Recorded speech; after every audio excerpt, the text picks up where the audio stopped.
Alfred. Vous êtes le président du réseau des entrepreneurs pour les L'économie entrepreneurs verte. verts au niveau de la CAC. Et vous êtes ici à Sharm el-Sheikh. On voudrait savoir quel a été l'objectif de votre mission ici sur place. Alors, c'est la toute première COP à laquelle j'assiste. J'avoue que je suis bluffé. Il y a beaucoup d'événements ici.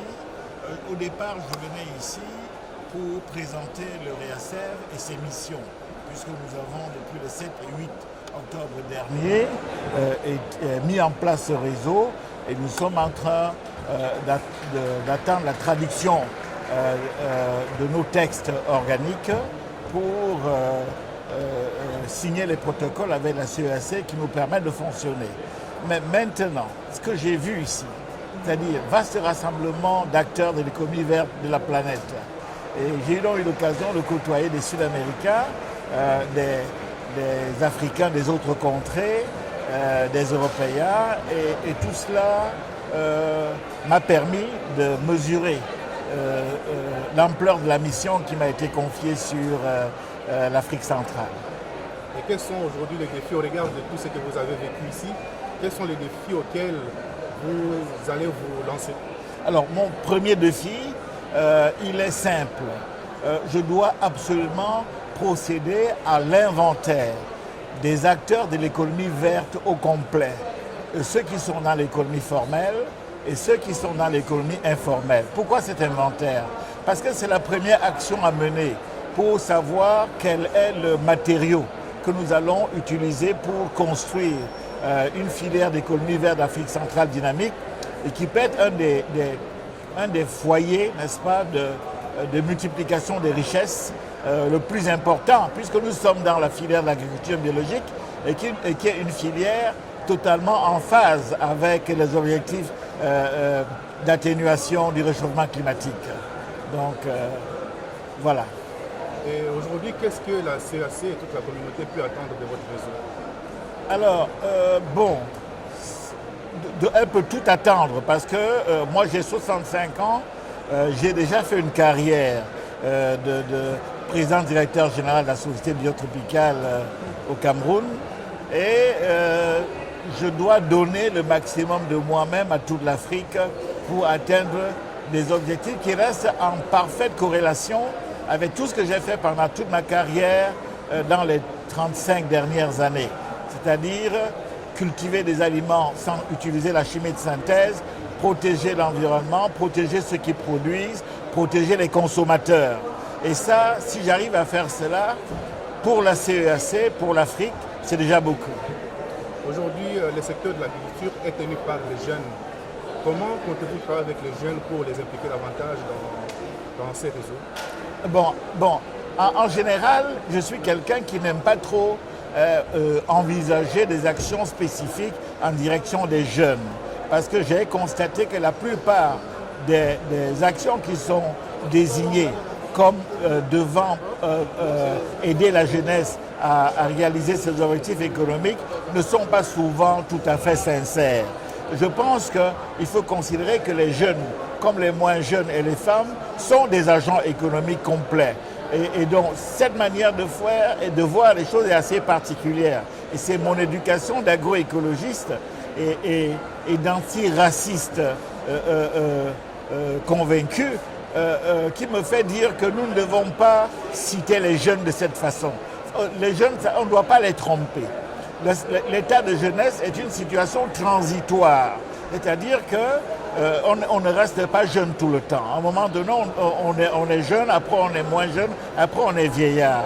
Alors, nous devons donc simplement identifier les potentialités de tous les agents économiques, jeunes, moins jeunes et femmes de l'espace CEAC, de les former parce que j'ai identifié un gros déficit de formation sur les enjeux de climat et sur les enjeux de l'agriculture biologique et de la transformation des produits biologiques.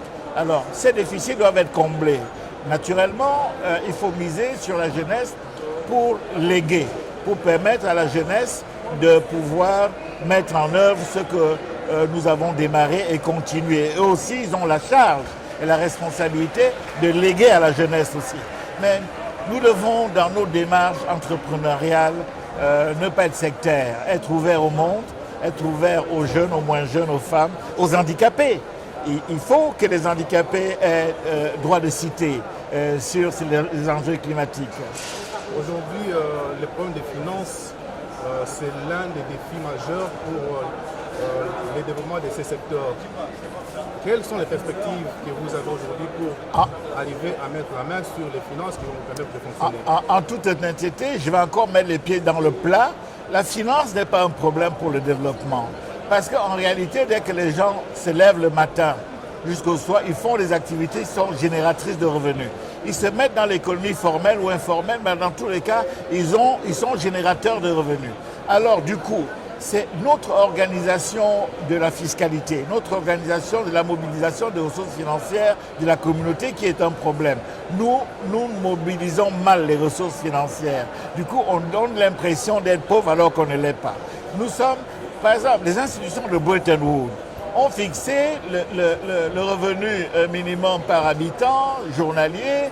Ils disaient qu'à partir de 1 euro ou d'1 dollar, au-dessous, on dit que vous êtes pauvre, vous devez gagner au-dessus. Mais attendez, un paysan qui est dans le Mayombe, un paysan qui est dans les régions Bamileke, un paysan qui est dans un village de Centrafrique, s'il arrive à se lever le matin, à aller travailler, le tout c'est de mettre les gens au travail, aller travailler, le soir il a gagné assez. Et l'ensemble de ses consommations dépasse de loin 1 dollar. Donc les institutions de Bretton Woods devraient réviser ce qu'ils appellent le minimum vital parce que c'est une manière un peu bizarre d'évaluer les activités économiques dans les pays en développement. Nous devons considérer que nos sorts sont liés avec tous les autres citoyens du monde. Indonésie, Inde, Chine, tout ça, nous sommes tous des frères. Et alors, aller déterminer un seuil qu'on considère comme étant le seuil de pauvreté, je ne suis pas économiste, mais j'aimerais bien que les économistes chevronnés m'expliquent comment ils ont procédé pour calculer ce seuil de 1 dollar. Alors, c'est depuis justement de renverser ces tendances. Est-ce que vous avez pensé? Comment comptez-vous vous y prendre pour arriver réellement à changer, à renverser ces tendances? Alors, c'est ce que je fais depuis que je travaille.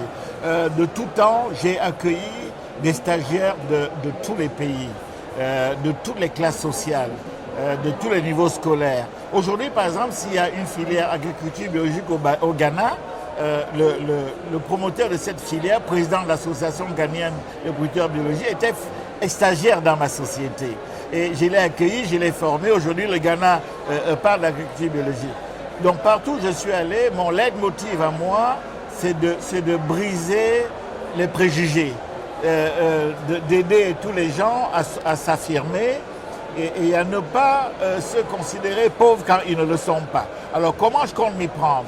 Faire comme je fais maintenant, c'est-à-dire vulgariser l'agriculture biologique, redonner à l'agriculture, développer de l'autonomie sur l'approvisionnement des semences de toutes les espèces cultivables, promouvoir tout ce qui est en forêt de ramassage aujourd'hui, mais qui peut être cultivé demain, faire une liaison entre tout ça et les instituts d'horticulture pour que la semence soit accessible au plus grand nombre. Il y a tellement d'actions. Si on devait parler de ça, à 18h, on sera encore en train de citer les choses pour lesquelles il faut mettre le pied sur l'accélérateur pour que ça bouge. Alors, quel est votre message à tous les entrepreneurs de la sous-région? D'abord, soyez fiers d'être entrepreneur. Ensuite, débrouillez-vous pour respecter la légalité, la légalité économique, la légalité fiscale. Débrouillez-vous pour demander à vos députés, à vos sénateurs, de mettre l'agriculture au premier plan dans tous les échanges au Sénat et dans les assemblées nationales. Quand on aura fait tout cela, alors on s'apercevra que finalement, on était assis sur une mine d'or, mais on ne savait pas comment l'exploiter.